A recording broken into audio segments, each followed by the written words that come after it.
Let's move on to the detainee saga now. The Prime Minister, Anthony Albanese, has denied claims today of a cover-up after refusing to reveal if more convicted criminals have been released from immigration detention over the summer. Take a listen. There's been absolutely no change in any of the policy and the information that was given under the former government when Peter Dutton was the Minister for Home Affairs. No change whatsoever.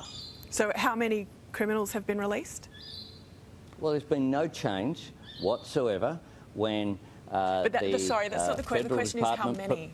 Well, the Federal Department provide the information at the appropriate time in the same way that they always have. I mean, the dude sounds like a broken record today. There's no change anywhere if you listen to the Prime Minister. Again, why can't he just answer the question? That was an embarrassing performance this morning from the Prime Minister. Either he doesn't know or he thinks the Australian people are so stupid that he'll get away with answers like that. The truth is there has been a change. In December, Border Force was publishing a weekly report on the number of detainees released into the community, and now they've stopped doing so and say they will publish it with another unrelated report on a monthly basis well after the fact.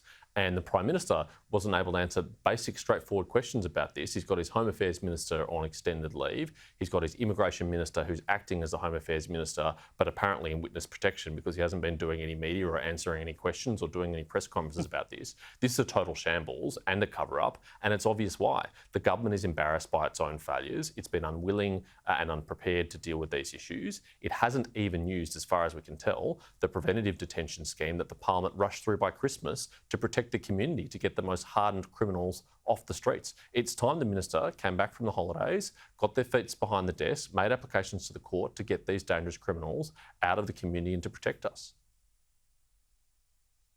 Well, they've hived that off to some panel now too, because, you know, you always need someone to blame.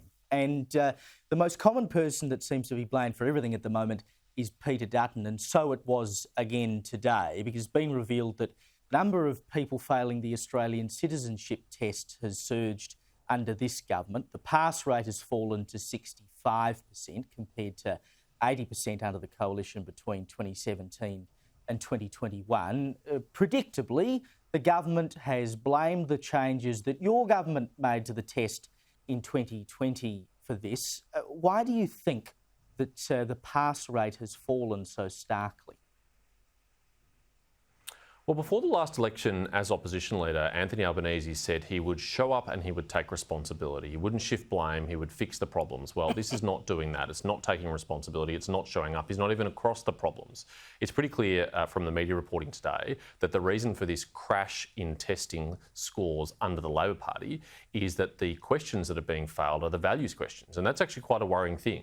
If there are potential migrants to our country who want to come here and make their home here, that's great. But you've got to sign up to and understand our values. And if you don't, you shouldn't pass the citizenship test. But this government's doing nothing at all to promote those values, to educate people about those values, to inculcate those values. And it's no surprise that many migrants are now failing the test on values questions. And what we need from the Minister for Home Affairs, from the Minister for Immigration, again, is a plan to teach these values to future migrants so that they can not just pass the test, but be great Australians who contribute to and uphold the values of this country. And just very quickly before we go to the break, Peter Dutton, of course, has been calling for tougher hate speech laws to stop anti-Semitism. You've had Jewish leaders this week saying that they're looking at running legal cases against clerics. They would have to foot the bill. Dutton has said they shouldn't have to foot the bill. The government has been completely out of action on this. I just cannot understand, Caleb, why neither the federal government or the state government has tried to test the extensive anti-incitement laws that we already have on the books at the federal level and the state level to see where any of these hate preachers have violated the law. Now, if those cases were tried and if they failed, I think there is a good case to toughen up those incitement laws. I think there is a good case to make sure that people like that can be prosecuted when they incite violence against others in the community. But those laws are already on the books and there's nothing to stop the federal or state governments taking those cases to court right now, and I think that's a deeply disturbing thing. We have a crisis of anti-Semitism in this country. It is absolutely rife. It is off the charts. The Jewish community feels unsafe. We even have Jewish Australians publicly saying that they think they might feel safer in Israel, which is under attack from terrorist organisations, than they would in Sydney and Melbourne. That's a shocking indictment on our country, but particularly on the Prime Minister and his government for their inaction to protect the Jewish community. It's just gutless. As you say, laws do exist, but no one seems to be willing to try them out. At least run a case. And if the case fails in court, there will be a public outrage and then the law will have to change. I just don't see how you can lose out of doing it. James Paterson, thank you so much for your time.